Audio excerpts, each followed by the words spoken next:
Hey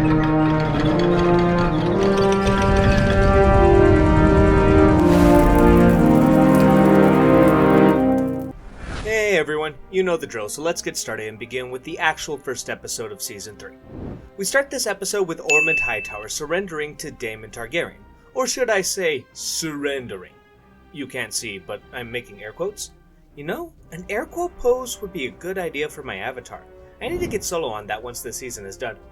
Anyways, Ormond Hightower surrenders, as there's no hope for victory against 3 dragon riders, and hands over Daemon Targaryen as a prisoner of war. More air quotes. Daemon then just leaves, and presumably trusts a few dragon keepers to escort Tessarion to King's Landing, which strikes me as a rather odd choice. I'm not going to deny that this would have risks, but the better choice to me would be having Daemon flying on Darren, fuck these names, flying on Tessarion to King's Landing. Then you have the boy and the dragon in King's Landing and locked up. Tessarion is likely faster than the other dragons and could, in theory, escape, but it seems unlikely and very dangerous, especially if you tell him his attempt to escape would result in the Hightower host being burnt to ash. Obviously, the reason this wasn't done was because, well, it would reveal that Darren is not Darren, but an imposter. Federin, if you will. That does not sound as good as Fagon. Maybe Farron? Is that better? Anyways, this never happened in the books. Not at all. And skipping ahead a bit to when this lie is revealed by the Hightowers taking Tumbleton, that is not how that went either, but I'm going to go into details on that in the later episodes so I avoid some major spoilers. From here on out, we're swept over to King's Landing, and the first thing that I noted is that Maester Orwyle is currently not in a jail cell. While he did escape the Executioner's Blade, Rhaenyra didn't have any intention of him serving as her Maester, though I will admit the show isn't making it clear that he is part of her small council. She chose to name her Maester on Dragonstone, Maester Gerardi, I presume, as the new Grand Maester. Rhaenyra also comments that Mysaria is her Mistress of Whispers, and sadly that shit accent is back in full. Fuck me, it's awful. And I fancy I can sniff a lie. No one asked. Anyways, Mysaria was never officially named Mistress of Whispers, but she pretty much held the title in every way but name. Rhaenyra comments she will not be bringing in her council from Dragonstone as well, since none of them tried to free her when she was locked up. Since that never happened in the book, she had no reason to not bring them over. In fact, my mention of the Maester flies in the face of this, and another notable member is Bartimus Celtigar, the guy who Rhaenyra slapped in the previous season. We may yet retake. Oh! He was brought in to be Master of Coin, which is actually quite important to the story, but we shall see how that develops in future episodes. Next scene I noted some stuff was the meal she shared with Corlys and his 2 bastard sons. First, let me say, I don't think I commented on this in previous seasons, when I should have, but they switched the ages of Adam and Alan. In the books, Adam is actually the elder brother and Alan the younger, while in the show, it seems to have been reversed.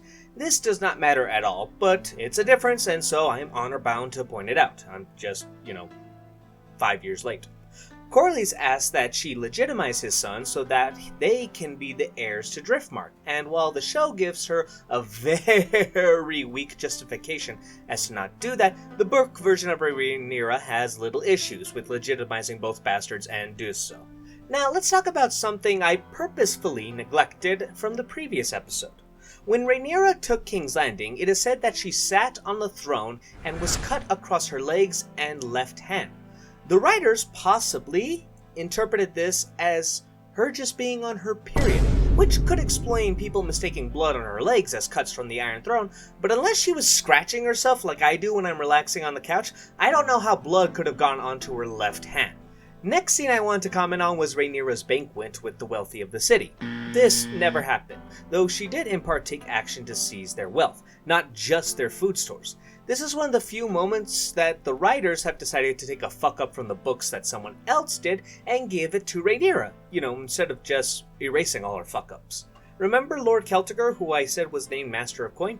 He actually levied many taxes on the nobility and rich merchants in an attempt to raise the funds the crown needed. No rap banquet took place with Rhaenyra, and there was definitely no speech that would have made Lennon proud. And tonight will serve as a lesson in what I will require of you, now and henceforth. Good evening. We're also introduced to Torrin Manderley.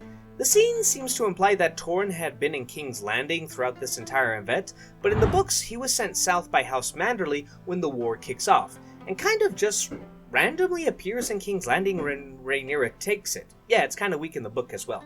She also comments that the Goldcloaks would be visiting his household as well.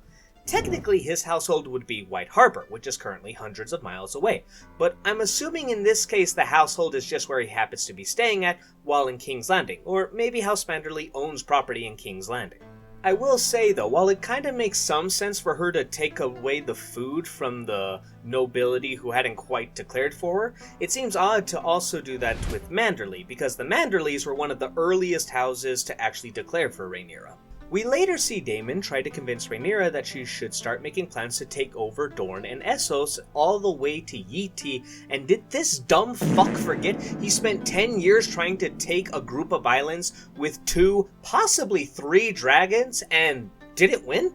They seem pretty confident they have now won the war, when all that's really changed is you guys took the capital. In the grand scheme of things, very little has changed. Also, Daemon says that Viserys renounced his dragon. I might be interpreting this a little too literally, but Viserys claimed Balerion the Black Dread, and Balerion passed away not long after due to old age. He didn't renounce him, though Viserys never did claim another dragon after, and I think is the only person to outlive his dragon and not claim another, or I should say, had the chance to claim other dragons but chose not to. Why? I don't think it's said, maybe because no dragon could match Balerion. Likely this is more of a metaphor though, and Daemon is saying that Viserys denounced his dragon, is him saying he decided to not be a dickhead. We soon see Rhaenyra handing out food to the small folk. There's no mention of this ever taking place in the books, but it is talked about that the small folk initially when Rhaenyra arrived were quite happy with her, so maybe this could be related to that? Corlys also later calls out Rhaenyra on her hypocrisy for not legitimizing his sons despite her own being bastards. Lived and died a bastard! A bastard! Again, since she did legitimize them in the books, this conflict doesn't exist. And honestly, that's kind of it. This episode was also fine. I jumped over every single scene that had Alicent because even I'm getting tired of beating that dead horse, but compared to the last 2 episodes, there wasn't a moment that made me want to rip my beard off my face in frustration. Let us see what's to come though. If you want to see my more in-depth review of this episode, make sure to subscribe so you don't miss it. And until then, be safe, and I hope you all have a wonderful night.